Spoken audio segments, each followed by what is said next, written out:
Mm. Bon, je vous présente Louis Lafranceschina, qui est Enchanté. notre Enchanté, webmaster. Et, enchanté et bravo de nous permettre de nous connecter. C'est quand même sympa de pouvoir voir ça de Bien sûr, Rome. hein, bien sûr. vous êtes à Rome, là, en ce moment? Oui, ouais, je suis à Rome, ça y est. On est rentré en début de semaine dernière. Oui, c'est ça. D'accord. Mardi dernier, on est rentré. Voilà. Bon, très bien. Donc, je pense que vous serez quatre personnes du comité de suivi. Stéphane, Anne-Marie, vous et Biagio, euh, Mm. que j'ai eu au téléphone hier et qui m'a dit qu'il voulait plutôt intervenir à la fin de la période des 45 minutes, là, des Je interventions. pense que il aura plus de choses à dire et c'est peut-être mieux, effectivement, comme idée, qu'il intervienne à la fin. Oui, Mm. oui. Ah, salut, ah, Pierre. Salut. Très bien. Un cousin? Oui, cousin. Oui. Mais je suis pas cousin avec James, hein. Quoique, quoique, je ne sais pas si vous voyez le nouveau venu, là, Pierre Marzocca. Euh, c'est Catherine Enchantée. Pierre. Pierre Marzocca est la personne qui a numérisé une partie des archives paroissiales de Coraton. Et au sujet duquel, comme vous le savez, il y a eu toutes ces démarches vis-à-vis de l'Église italienne. Mais moi, je voulais qu'on en reparle un peu. J'arrive pas à comprendre le blocage. Pourquoi est-ce une partie des archives paroissiales ont pu être numérisées et pourquoi est-ce qu'on ne peut pas continuer? Alors, dans le respect, bien entendu, des règles de la privacy des deux pays. Donc, il y a des choses qu'on ne peut pas mettre en ligne, mais j'arrive pas à comprendre. Même j'ai relu ce que vous écriviez, James, sur votre séjour en disant bah, j'ai constaté qu'il y avait un blocage total de la conférence épiscopale. Oui. Mais d'où vient ce blocage? Je comprends pas et je me dis qu'est-ce qu'on pourrait faire comme levier pour, voilà, pour essayer que ce soit possible. Je ne Oui. comprends pas. Mais Ben, au moins, la question que je voulais poser, c'est si on envoie un chercheur ou un jeune doctorant voir ces archives paroissiales, il a le droit de les voir quand même, de prendre des notes, de faire des recherches dessus, non? s'il va sur place, il peut le faire à condition de trouver disponible celui Oui, qui a la tâche de s'occuper de ses archives. Ça, bien c'est sûr, toujours un bien certain sûr. Don Pepino. Et Ouais. c'est quand même extrêmement difficile d'avoir rendez-vous avec lui. Euh, Ouais, je comprends. moi, j'en ai eu deux pendant les 3 mois où j'y étais. Et voilà. Ouais. Oui, donc c'est quasiment impossible, impossible de se dire qu'on va mener au moins sur place, même si on n'est c'est pas numérisé, tout n'est pas numérisé, qu'on peut mener une recherche, parce qu'il faudrait que quelqu'un soit là des années. Enfin, je veux dire, si on a accès 2 fois en 3 mois aux archives, c'est sûr que ça facilite pas les recherches. Moi, je peux me permettre, les archives de l'Église, des archives privées. Oui, Et ces archives privées, c'est l'évêque qui régit ces lois. Au même titre qu'en France, dans les registres de catholicité, donc Ça va, les James? registres de catholicité Merci pour le livre, hein. qui sont de 1792 à maintenant, ce sont des archives privées. Et notamment, par exemple, je cite un exemple dans le département d'Isère, aux archives de Grenoble, eh bien, les archives, registres de catholicité, je ne parle pas des registres paroissiaux, hein, d'avant la Révolution. Les registres de catholicité qui sont imprimés 1792 et jusqu'à nos jours ne sont pas photographiables. C'est interdit par l'évêque de Grenoble. Point oui, final. d'accord. Les registres après la Révolution. Oui, mais il n'y a pas eu de révolution en Italie. Oui, je sais bien, je comprends. Depuis le début jusqu'à maintenant, ce sont toujours des archives privées et c'est l'évêque qui dirige, c'est lui le patron et il fait comme il veut. S'il dit non, vous ne serez pas numérisé ou c'est numérisé mais ils ne sont pas consultables, pas consultables ou on n'en fait pas de copie, c'est lui qui régit. Après, on peut, que lui qui peut décider. En fait, Catherine, l'interdit absolu provient du président actuel de la conférence des C'est pareil en évêques France, hein. italiennes. Ouais. Oui, mais là ça concerne toutes les archives paroissiales, alors qu'en France, il y a eu quand même l'ouverture des archives un peu partout dans le pays, des archives paroissiales En France? à tout le monde. Oui, les archives paroissiales Oui. sont disponibles. Alors, elles sont disponibles pourquoi? Parce qu'il y a une loi, la loi, je crois que c'est le 20 septembre 1792, qui obligeait les prêtres à donner tout leur registre au maire. C'était une Bien loi. sûr. J'ai bien pensé que justement, il n'y avait pas eu ça en Italie, et donc effectivement, c'était un petit peu différent. Mais en même temps, moi, comme directrice de l'École française de Rome, j'ai énormément travaillé avec les archives vaticanes. Enfin, pas moi personnellement, c'est pas ma période, mais les chercheurs qui sont chez nous vont aux archives du Vatican. Ces archives s'ouvrent peu à peu d'un pontificat à l'autre. On sait maintenant que le pontificat de Pie XII a été ouvert. Donc, il y a quelque chose de paradoxal. Alors, elles ne sont pas numérisées, hein, mais on peut les consulter. Il y a des horaires de consultation. Il y a quelque chose de paradoxal à penser qu'ils ont un service d'archives qui est vraiment un très bon service d'archives et où les chercheurs vraiment trouvent une richesse à Rome, au Vatican, et que sur place, localement, on n'arrive pas à avoir accès, même sans numériser, mais à avoir accès un peu facilité, un peu régulier à des archives paroissiales. Moi, ça me désole. Ils sont parfaitement accessibles à celui qui vient. Oui, mais non, parce que James le dit, et il a raison, et je vois très bien comment ça s'est passé. En 3 mois, il y est allé 2 fois parce que la personne qui a la clé et qui donne l'autorisation n'était pas là, voulait pas, mettait plus ou moins de bonne volonté. Donc, effectivement, si c'est pour faire une recherche de 2 jours sur 3 mois de présence, c'est très peu. Voilà, c'est dommage. Vous narrez très, très brièvement l'historique. Moi, quand j'ai fait ma généalogie pour Corato, je suis arrivé à Corato en 2007, je suis tombé aux archives, et quand le prêtre a vu le matériel que j'utilisais, il m'a dit, mais vous ne pourriez pas tout numériser? Ben oui, mais pas maintenant, je ne suis pas venu pour ça. Voilà, ça doit être Madame Luquet, Louise Luquet. Oui, bonjour. Bonjour. Oui, alors on essaye d'inviter les personnes. On en parlera s'il faut, mais... Oui, oui, on va en parler, bien sûr. Donc, il était prêt à la numérisation à cette époque-là. Donc, Dino, oui, mais ça a changé de prêtre depuis. Et voilà. Et ça voilà. dépend des... Mais le prêtre, il n'avait rien dit à l'évêque. La galerie, voilà, c'est ça. Voilà, et puis il y a Stéphane qui est là aussi, Stéphane Morlan. Bon, je vous laisse. Parce que... Oui, bonsoir. Bonsoir Catherine. Stéphane, oui. Bonsoir Stéphane. Bon. Meilleurs vœux à toi. Et bonsoir Louise. Bonsoir. Bonne année. Bonne année à tous, oui. Bonne année. Bonne année, James. Bonne année à toi. Bonne santé. Bon, allez, on va s'installer parce qu'il y a déjà des personnes qui sont qui sont donc présentes virtuellement grâce à Zoom.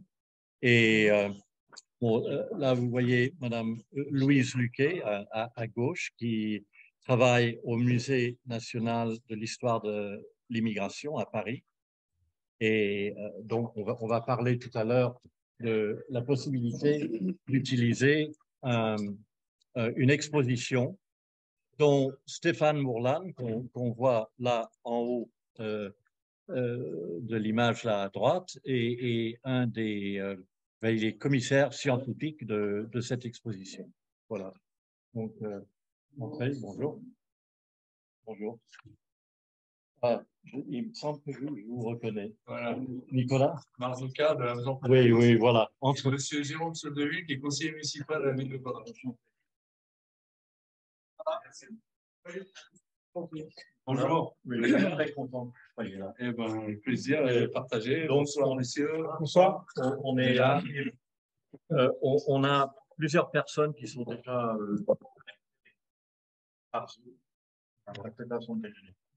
donc, je vais les présenter. Donc, il y a Catherine Birlouvet en haut à droite, ancienne directrice de l'école française à Rome, c'est historienne.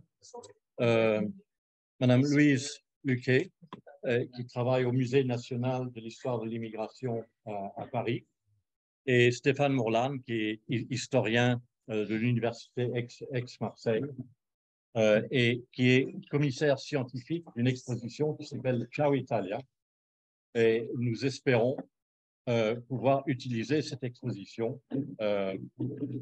Alors, Stéphane, j'ai prévu, comme votre temps est limité, j'ai prévu que vous puissiez intervenir en premier. Donc, je pense qu'il vaut mieux que vous le fassiez tout de suite, qu'on n'attende plus.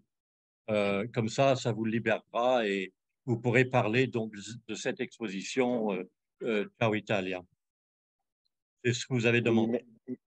Merci, merci James. Effectivement, je m'en excuse par avance, mais j'ai une autre réunion à 17h30 sur un sujet moins intéressant, enfin, indispensable, peut-être moins passionnant, qui est l'évaluation des étudiants à l'université.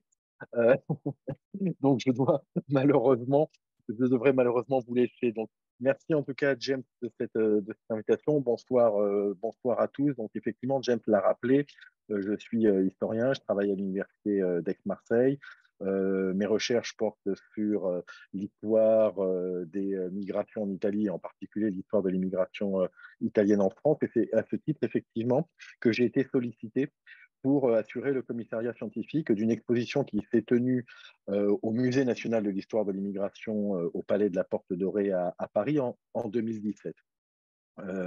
Une exposition qui d'ailleurs a connu un très vif succès, ce dont nous sommes très contents, et qui, comme toutes les expositions d'ailleurs du Musée national de l'histoire de l'immigration, a ensuite bien connu une seconde vie, une vie itinérante sur des panneaux, 16 panneaux, je parle sous le contrôle de Louise, qui ont circulé depuis 2017 en France, mais aussi d'ailleurs en Italie, puisqu'il existe une version en italien de cette exposition.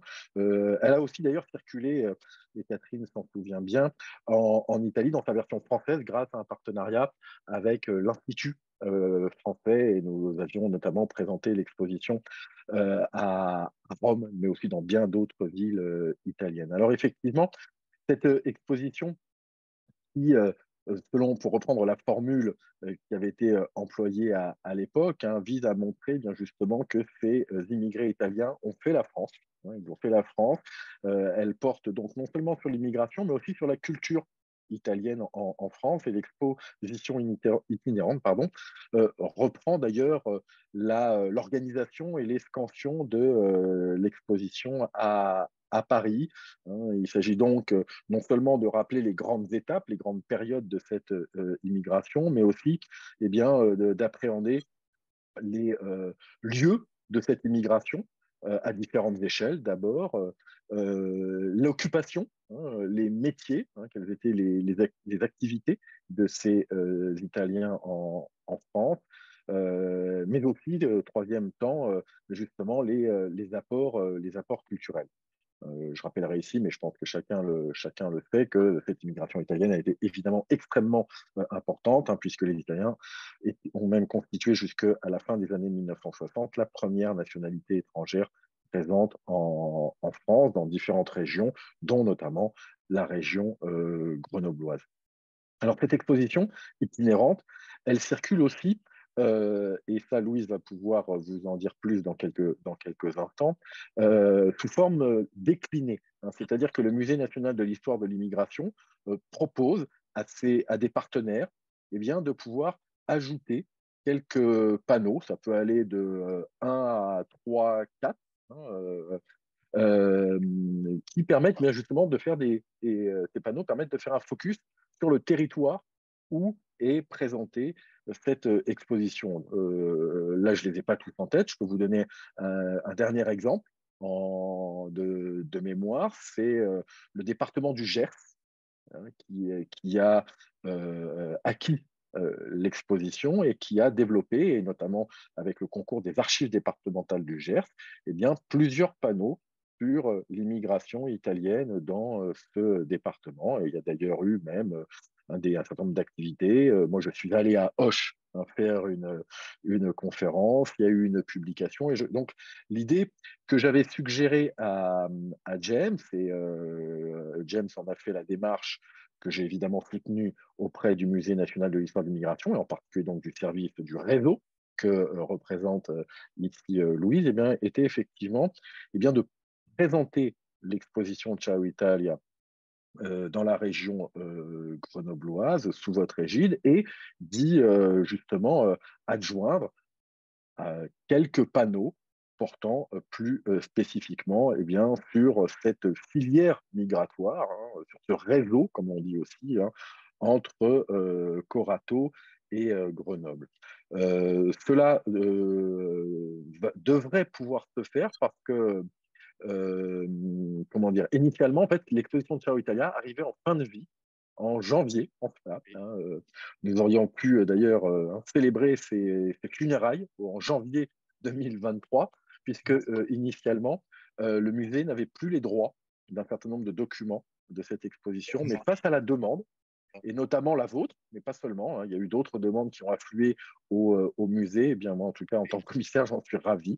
Eh bien, Ciao Italia va pouvoir poursuivre son existence, son parcours, et donc pouvoir être mise à votre disposition, encore une fois, selon des modalités que précisera Louis. Donc j'en suis ravi et je pense que ça se donnera l'occasion, effectivement, eh bien, par rapport au projet initial que vous portez, eh bien, je pense de donner de la visibilité hein, à ce projet, de donner de la résonance au projet donc, que votre association porte dans la perspective, là aussi, eh bien, de mieux connaître et de valoriser hein, cette histoire de l'immigration coratine dans la région grenobloise. Et merci beaucoup, Stéphane. Je voulais peut-être demander à Madame Luquet qu'est-ce qu'il en est actuellement de la possibilité de prolonger la vie de cette exposition. Parce que, si j'ai bien compris, normalement, il devrait prendre fin, la vie devrait prendre fin au mois de février. Donc, est-ce que vous avez du nouveau là-dessus? Oui, alors bah, effectivement, comme l'expliquait Stéphane, l'enjeu principal pour nous, c'était le renouvellement des droits sur toutes les photographies. Et c'est vrai que j'avais mis un peu un frein ces dernières semaines et je m'en excuse parce que comme on était tout au début des démarches de renouvellement, je ne pouvais pas officiellement dire voilà, que l'expo pouvait continuer sans aucun problème. Mais bon, à ce stade, on a pu réunir une bonne partie des réponses des ayants droit. Et a priori, le renouvellement posera aucun problème. Donc, je pense qu'à ce stade, on peut tout à fait avancer sur l'idée que l'expo va être renouvelée pour 5 ans, dans les mêmes conditions que les 5 précédentes années, c'est-à-dire avec la possibilité, effectivement, de créer des panneaux supplémentaires, de éventuellement penser à des réactualisations dans les futures années si on le souhaite. Enfin, voilà. Je pense qu'on peut avancer et on est ravis. Et comme l'a dit Stéphane, les demandes comme la vôtre ont fortement contribué à la décision prise par le musée de renouveler l'expo. Donc, merci à vous parce que nous, on est ravis. Eh bien, merci à vous, hein, surtout. Hein, c'est une chance formidable pour nous de pouvoir disposer de cette exposition. Et je pense que la tâche que nous aurons à faire cette année, c'est justement de rédiger de nouveaux panneaux sur l'immigration coratine, spécifiquement. Pas uniquement vers Grenoble, parce que il y a aussi beaucoup de familles qui ont envoyé des gens à Grenoble, aux États-Unis, au Venezuela. Les gens, je me suis rendu compte en faisant la généalogie, ont beaucoup circulé pour chercher du travail. Donc, ça va être extrêmement intéressant.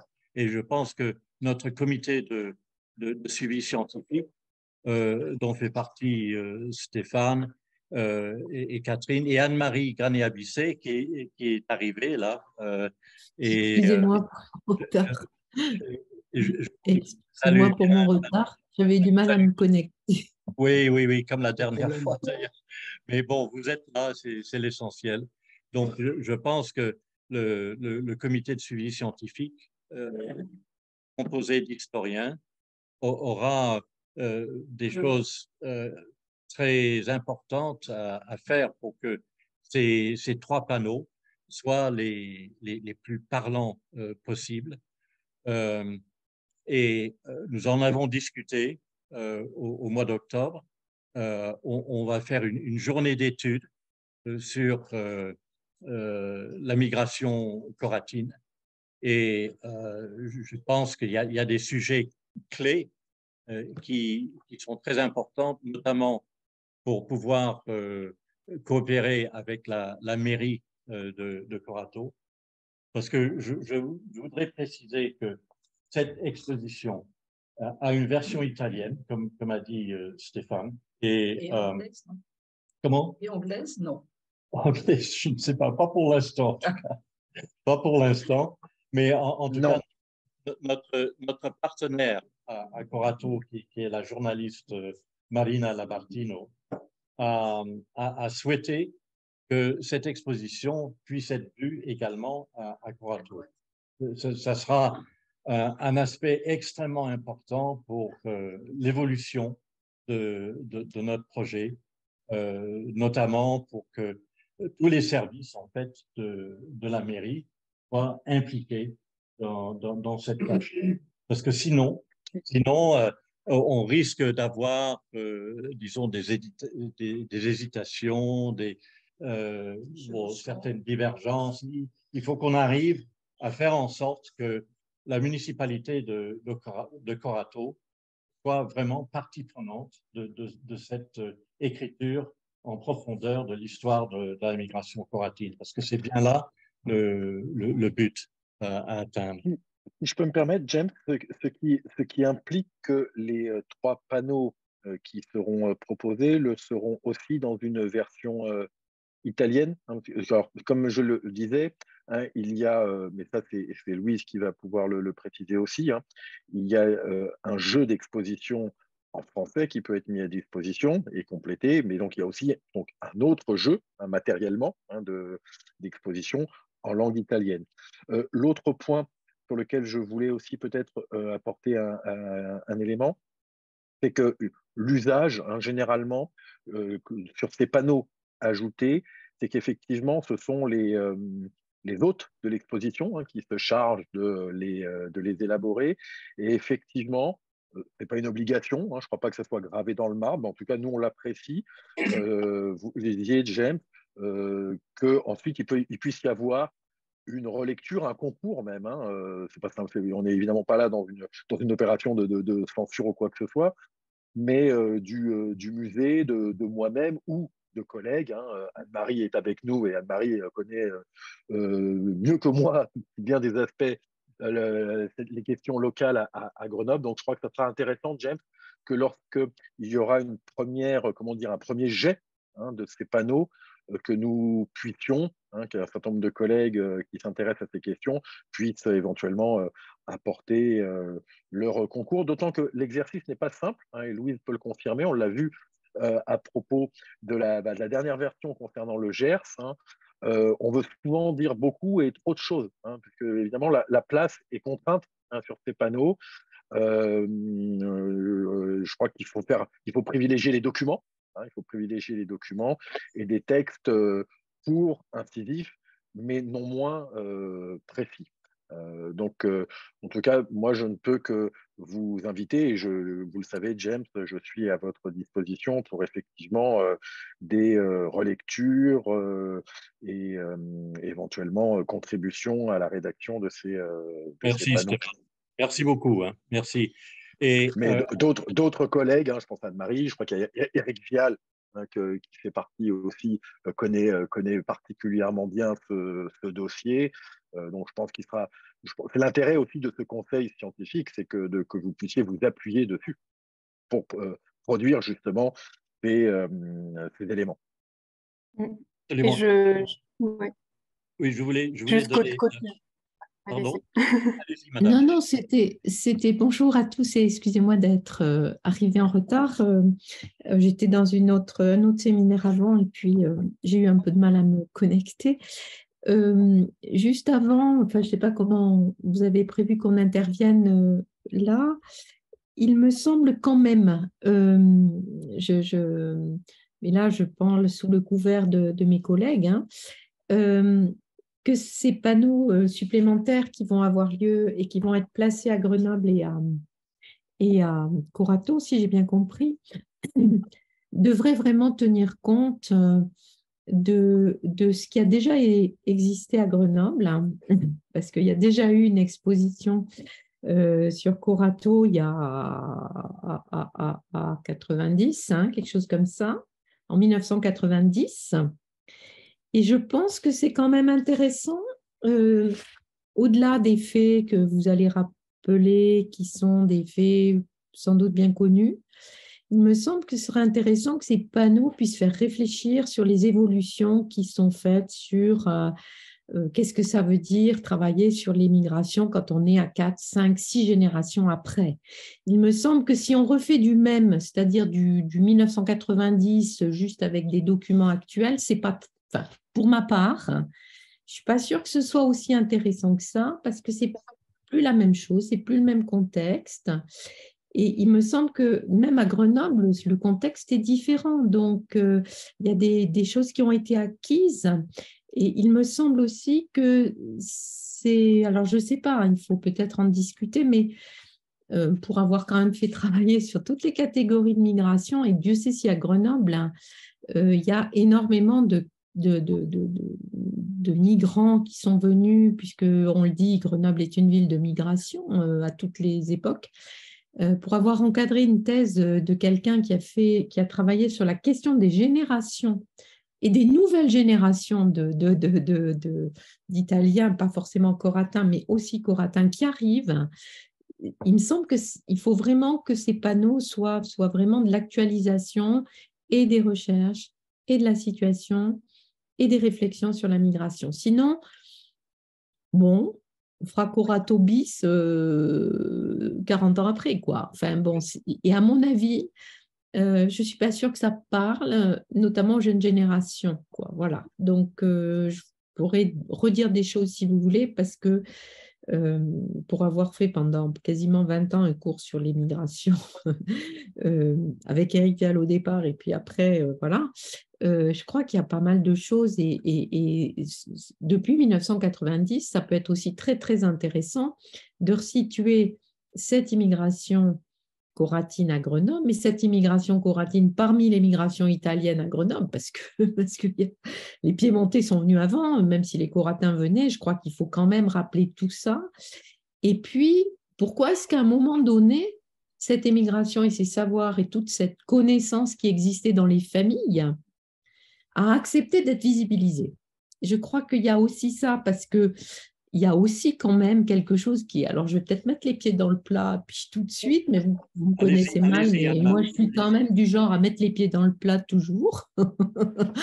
Mais juste pour discuter, il y avait quand même, et je me rappelle de ça, quand je suis arrivée à Grenoble en 85, c'est pour ça qu'après, je vous donne ces dates parce que c'est quand même intéressant. Quand je suis arrivée à Grenoble en 85, je n'étais pas à l'université à l'époque, j'étais en train de faire ma thèse. Sur les migrations, mais ce n'était pas celle des Coratins.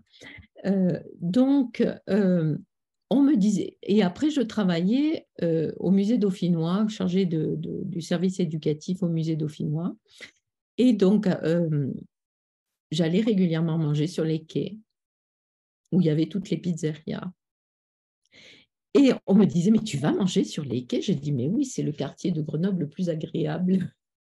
Il y avait encore une vision sur les pizzerias des quais après tout ce qui avait été les aspects des années 70, hein, ça restait. Et donc, c'était tout à fait intéressant. Et il y a eu un déplacement, hein, d'ailleurs, de ces pizzerias à l'intérieur. Enfin bon, il y aurait d'ailleurs tout ça à remettre en évidence sur les commerces à l'intérieur de la ville, etc. Je crois qu'il y a des choses qui sont peut-être à remettre en situation, beaucoup plus sur les allers, les retours, tout ça, c'est archi connu et je pense que l'exposition telle qu'elle a été faite, bon, pour remettre des choses sur les Coratins spécifiquement, mais je crois qu'il faut peut-être avancer dans ce que c'est cette émigration coratine 4-5 générations après. Qu'est-ce que ça veut dire d'être à Grenoble? Qu'est-ce que ça veut dire ces allers-retours? Enfin, il me semble que ça actualiserait les expositions, les 2 expositions qui ont eu lieu au musée dauphinois, l'une en 90-91, l'autre en 2000, je ne sais plus combien, 10 et quelques, qui portait sur les liens Italie, etc. Et je veux dire que, je termine là-dessus, c'est qu'il y a eu d'autres expositions sur des communautés étrangères à Grenoble. Il y a eu les Grecs, il y a eu les Algériens, il y a eu les rapatriés, il y a eu les Espagnols, jamais les Portugais. Intéressant, jamais les Portugais. C'est tout à fait intéressant. Voilà, donc je pense que c'est aussi, si on veut que ce soit quelque chose qui puisse être pas seulement pour la communauté des Coratins à Grenoble, mais comment cette communauté se revisibilise à nouveau et comment elle le fait en 30 ans après, quoi. Voilà, c'est tout ce que je voulais dire pour Merci commencer. beaucoup. Mais Merci beaucoup, Anne-Marie. peut-être que j'ai mis les pieds dans le plat ou ce n'était pas du tout ce que vous voulez Non, faire. non, Hein. non. Moi, je J'espère dis ça comme ça parce que Si je j'ai peux me encadré permettre, plein si je de... peux me Et je permettre, pourrais vous donner une anecdote tout à fait intéressante d'une de mes anciennes étudiantes, mais ça, ce sera pour après. je me permets, James, que malheureusement, donc, je dois filer sur une autre réunion pour simplement dire mon accord avec Anne-Marie, et ce d'autant plus que on a beaucoup justement développé comment dire, la diffusion de l'exposition Ciao Italia autour de la question de la mémoire de cette migration. Et d'ailleurs, et la plupart du temps, lorsque j'ai accompagné l'exposition sur les territoires, y compris en Italie, c'était pour évoquer justement plus cette question de la mémoire, hein, que reste-t-il et comment et peut être réinvesti justement cette dimension mémorielle. Donc, je ne peux que être d'accord. Je pense que ça peut effectivement, c'est intéressant, indispensable d'avoir au moins un rappel des faits, hein, même si ils sont connus, mais là aussi, pas forcément de tous. Et on peut effectivement tout à fait envisager, parce que je crois que c'est l'une des particularités, hein, aussi de cette communauté et de ce terrain, hein, grenoblois, de voir cette présence du passé, quoi, hein, cette présence du passé dans un présent justement marqué par différentes strates de la migration. Donc oui, donc vous voyez, James, et je conclurai là-dessus, de l'intérêt effectivement dans la perspective de la fabrication, hein, au sens premier du terme, de ces panneaux, d'avoir des échanges entre vous, historiens. En tout cas, moi, j'y prendrais beaucoup de plaisir et je trouverais beaucoup d'intérêt. Je vous abandonne. Merci, Désolé, Stéphane. je vais Merci beaucoup. harmoniser les notes de master. À très bientôt. D'accord, à bientôt.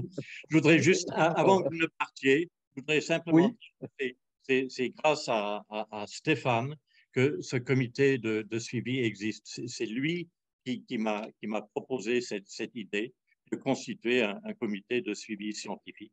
Okay. Et pour aller plus loin dans le contexte, c'est Catherine, que vous voyez là en haut à droite, qui m'a donné les noms de Stéphane, de tous les meilleurs spécialistes d'histoire de la migration. Donc, donc finalement, tout l'honneur revient à Catherine et c'est bien naturel. À bientôt. Voilà, à bientôt, Stéphane. Au revoir. Au revoir. Mais j'aimerais aussi dire une chose pour vous dire comment j'ai connu Anne-Marie. Bon, je vous ai dit que c'était Catherine qui m'avait donné son nom. Et auparavant, Dominique... Non, pas le nom d'Anne-Marie. Je pense que le nom d'Anne-Marie, il est venu par Stéphane. Moi, je ne connaissais pas Anne-Marie. On ne se connaissait pas. Alors, je me trompe. Il ne faut pas me prêter tout, hein, quand même. Bon, c'est peut-être par Stéphane. Mais... C'est Biagio, c'est oui, Stéphane. c'est par Stéphane. Par Eric à ce moment-là, ou par Stéphane, voilà. Oui. Et Biagio, je le connaissais d'une autre façon, ce qui est drôle d'ailleurs. C'était sur des sujets totalement différents. Bon, en tout cas, ce que je voulais dire surtout, c'est que j'avais reçu tout au début de ce projet un coup de fil de Dominique D'Introno, que vous connaissez tous. qui m'a dit je voudrais écrire mon histoire pour pouvoir dire à mes enfants et à mes petits-enfants comment j'avais fait et pourquoi, en sachant qu'il a traversé les Alpes à l'âge de 6 ans et tout ça, hein, dans les années 49. 46? Oui. Ah bon, d'accord. Non, il n'est pas bien 40. Ah oui, 46, vous avez raison. Ben, vous le connaissez mieux que moi.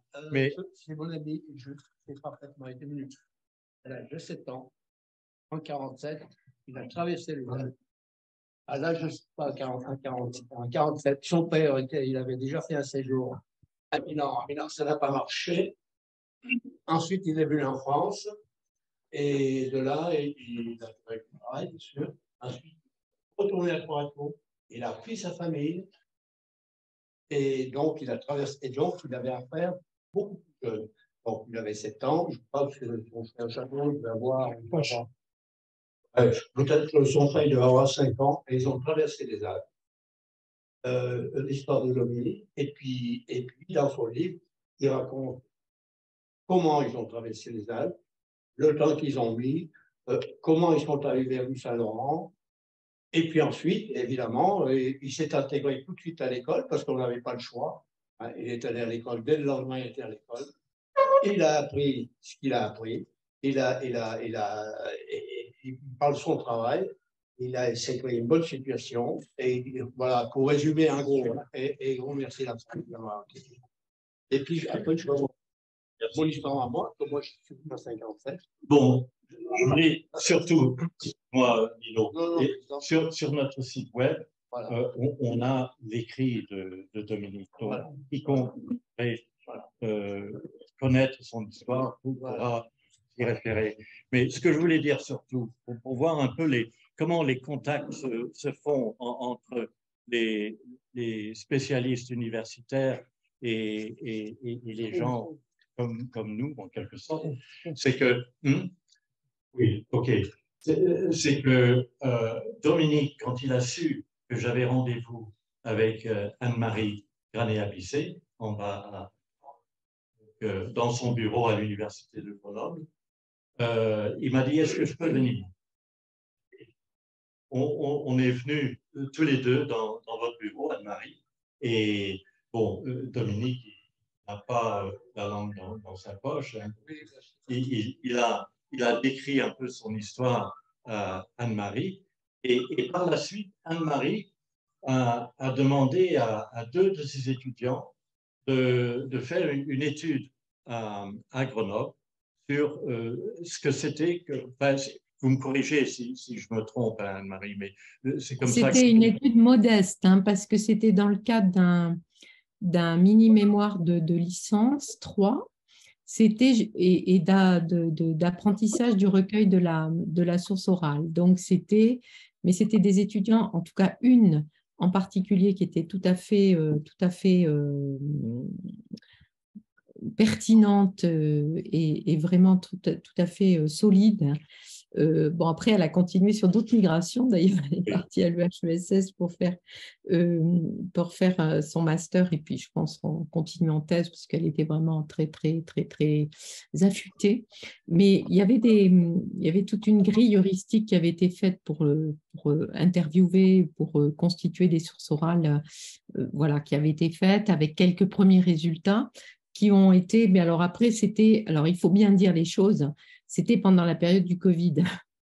Donc, cette période a complètement bloqué tout parce que quand elle a commencé, on était en présentiel et après, ça a été en distanciel. Donc, ça a été, le travail qui aurait pu être beaucoup plus approfondi n'a pas pu se faire correctement parce que c'était... ça a été pendant la période de confinement. Nous, on ne se voyait pas avec les étudiants, on se voyait par Zoom. Et vous voyez bien que le Zoom, ça permet de faire des réunions quand on n'est pas très nombreux, puis quand on est sur des choses que l'on partage. Mais pour un cours et pour des choses comme ça, c'est beaucoup plus compliqué. Donc, il y a des choses, mais ça reste encore très, très, très, très modeste et c'est vraiment à reprendre. Voilà. Oui. Mais la grille heuristique existe. Hein. En tout cas, bon, ça montre un peu comment ces contacts peuvent se développer. Et par rapport à votre proposition, Anne-Marie, de revenir justement sur l'exposition de 1988, ce que je peux dire, qui a été organisé pour inaugurer le jumelage entre Corato et Grenoble, si je ne me trompe pas.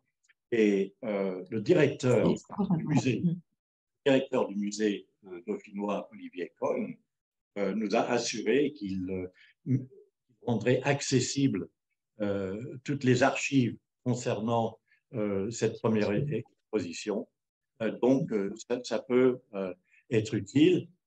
Et en même temps, organiser une réunion publique. Et cela à l'automne de cette année. Bon, est-ce qu'on aura eu déjà le temps de rajouter les panneaux sur la migration coratine? Je ne sais pas. Mais en tout cas, moi, ce que je garde à l'esprit, c'est que le travail que nous faisons, il y a plusieurs aspects, devrait, à mon sens, permettre une relance du jumelage le Corato, donner vraiment de la substance à ce jumelage, au-delà des contacts périodiques entre les maires des deux villes. Il y a sûrement plein de choses qui peuvent se faire maintenant en vue, on peut dire, et dans le contexte de la construction de l'Europe. Moi, il me semble vraiment pertinent que cette migration coratine qui s'est faite maintenant depuis 100 ans a apporté aussi sa pierre à la construction de l'Europe. Et je pense qu'aujourd'hui, être migrant, bon, moi, je suis un migrant en France, bilingue, enfin, je l'espère, biculturel aussi. Ce sont des aspects qui ont sûrement une pertinence par rapport à ce qu'ont déjà fait les Coratins en allant travailler et en allant s'installer dans divers pays de l'Europe. Donc, je pense qu'on peut faire quelque chose de intéressant. Et par rapport à cette exposition Ciao Italia, moi je suis très content d'accueillir ce soir M. Nicolas Marceau, qui est le président de la Maison, qui est une directeur qui est une association de quartier ici à Grenoble, et également avec son ami M. Jérôme Soldeville, qui est conseiller municipal et responsable de l'histoire de Grenoble, c'est ça? Dire quelques mots.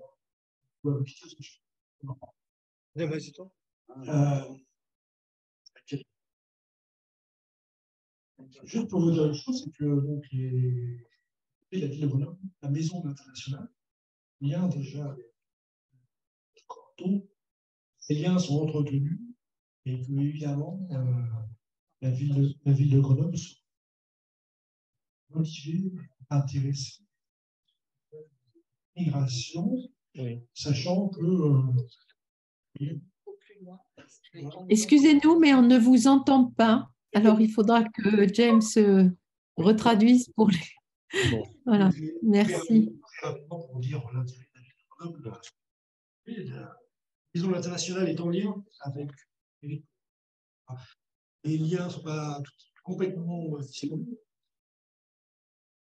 On va continuer éventuellement un soutien de la ville de Grenoble.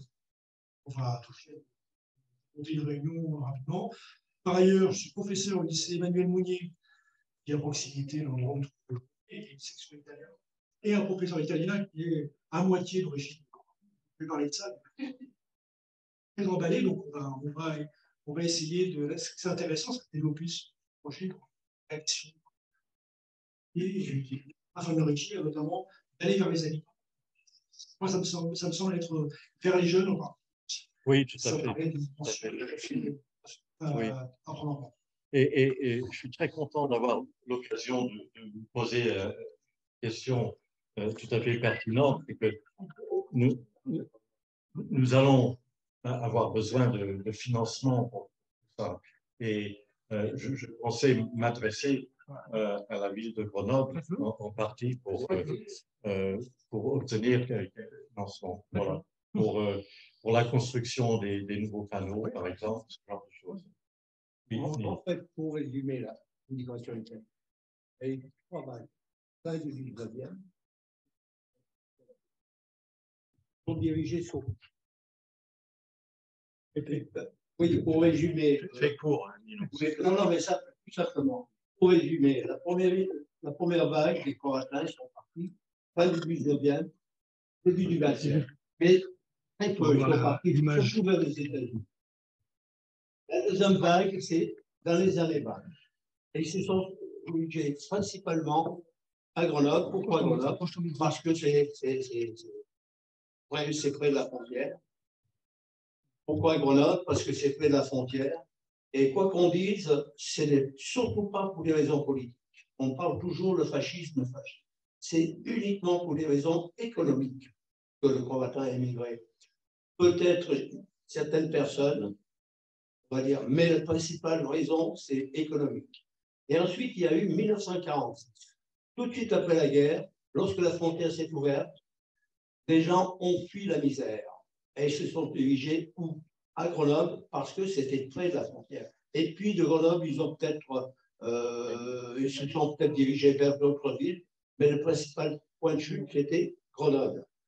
Dans les années 50, ça a été la dernière vague dont j'en fais partie. C'est-à-dire, moi, je suis arrivé en France à l'âge de 14 ans. Et dans les années 60, ça s'est arrêté. Le Croatin s'est dirigé où? Vers l'Allemagne, puisque l'Allemagne, ils étaient en plein boom économique. Donc, l'immigration italienne, surtout croatique, celle que je connais, s'est arrêtée fin des années 50. Voilà les principales vagues d'immigration croatique. Bien sûr, il y a le Venezuela. Il ne faut pas oublier l'Argentine. Il ne faut pas oublier non plus le Brésil, dont des Croatiens ont participé à la construction de Brasilia. Et ils sont rentrés parce que les conditions de vie étaient affreuses. Voilà, ça, il faut le savoir aussi. Voilà ce que j'avais à dire. Merci beaucoup, Nino. Mais en tout cas, il me semble tout à fait pertinent que le musée dauphinois ait un rôle dans tout ça. Nous avons rencontré le directeur Olivier Cogne fin septembre, Louis et moi, et bon, il y a eu un temps de réflexion de la part de M. Cogne, mais finalement, il nous a donc proposé d'organiser une réunion publique à l'automne. Et je vais être franc avec vous, peut-être que je rêve, mais en tout cas, je vais quand même vous le dire. Il y a une autre personne qui est membre de notre association, Joseph Barzocan,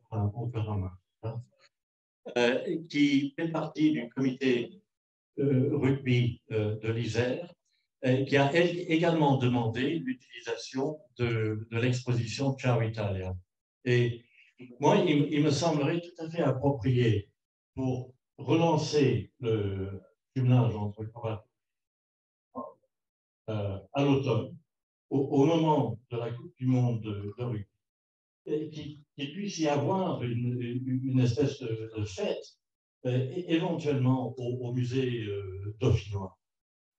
Le musée dauphinois, c'est-à-dire le couvent d'en haut, là où les familles croatines ont dû s'installer dans des conditions précaires dans les années 20, 50 aussi. Oui, jusqu'à fin des années 50. Ils habitaient encore.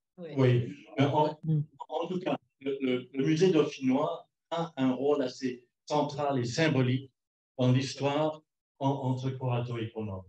Et donc, Et vous pouvez arriver à faire en sorte de relier ces différents aspects, je dirais, de la relation entre les Grenoble, ça pourrait faire quelque chose d'extrêmement intéressant.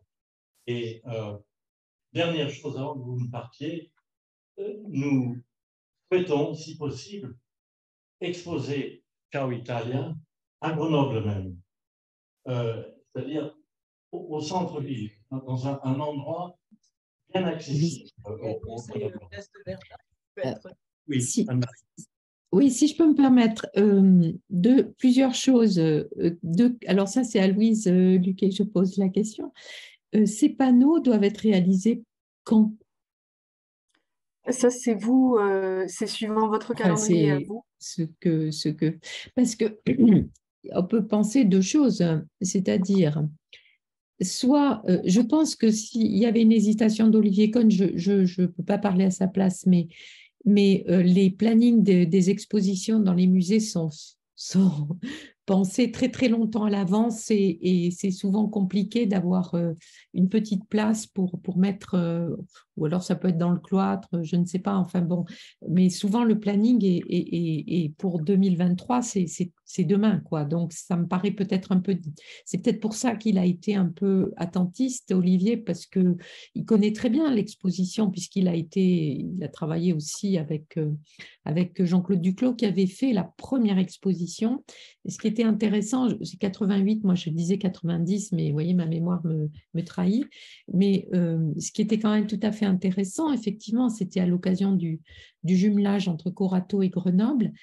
La première exposition était une petite exposition assez modeste, qui je ne suis pas sûre qu'il y ait autant d'archives que cela, peut-être des enregistrements, oui. Est-ce qu'ils ont bien été traités, enfin, avec les métadonnées pour ça, je ne suis pas sûre.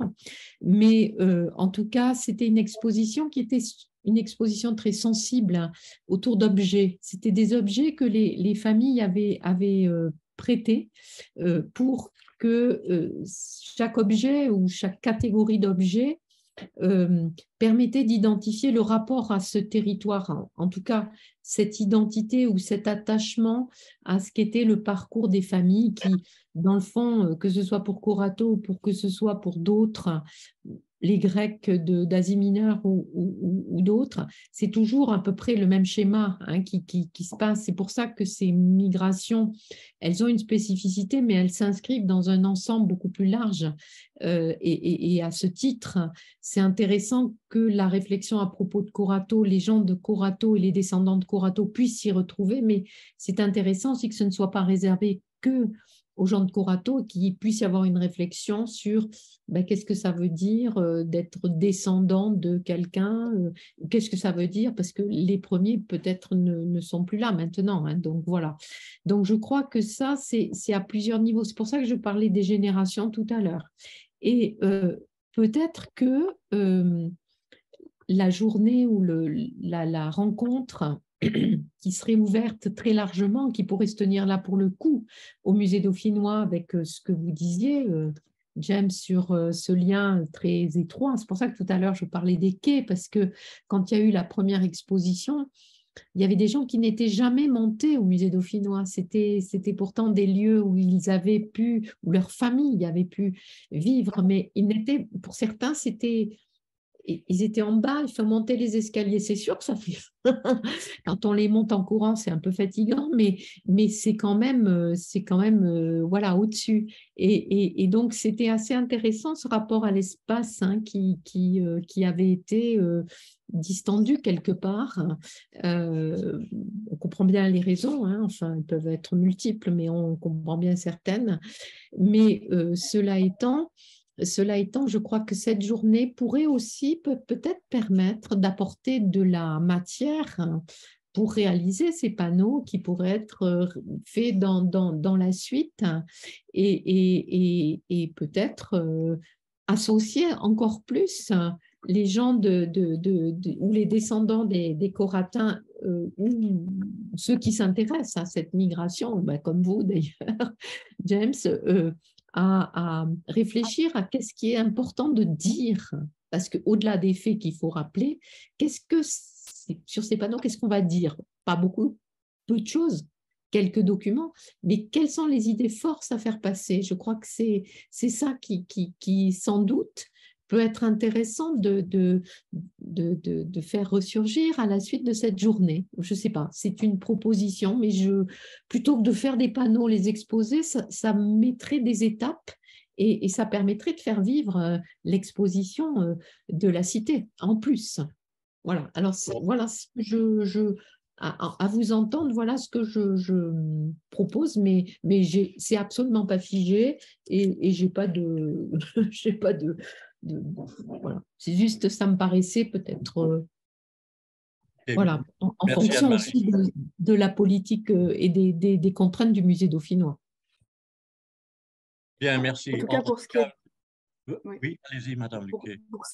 Juste pour ce qui est du musée de l'immigration, pour nous, il n'y a vraiment aucun problème. C'est vous qui fixez le calendrier à partir du moment où enfin, voilà, vous pouvez très bien construire les panneaux supplémentaires en décalage par rapport au reste de l'exposition. Enfin, là, ça dépend vraiment de votre projet. Pour nous, tout est possible, quoi. Bon, merci beaucoup. Hein. Merci pour votre soutien, en fait. Hein. Merci. Et Catherine voulait intervenir, je crois. Oui, merci James. Je voulais intervenir pour soutenir absolument tout ce qu'Anne-Marie Granet a dit. Alors, je ne suis peut-être pas la mieux placée pour ça. Je ne suis pas du tout spécialiste de l'histoire de l'immigration. Hein. Je suis spécialiste de la Rome antique, mais je suis moi-même, alors pour reprendre ce que vous disiez, James, je me sens moi-même une immigrée en Italie, puisque j'y vis depuis tellement longtemps, et alors que je n'ai aucune racine italienne, mais je ne sais plus quel est vraiment mon pays entre la France et l'Italie.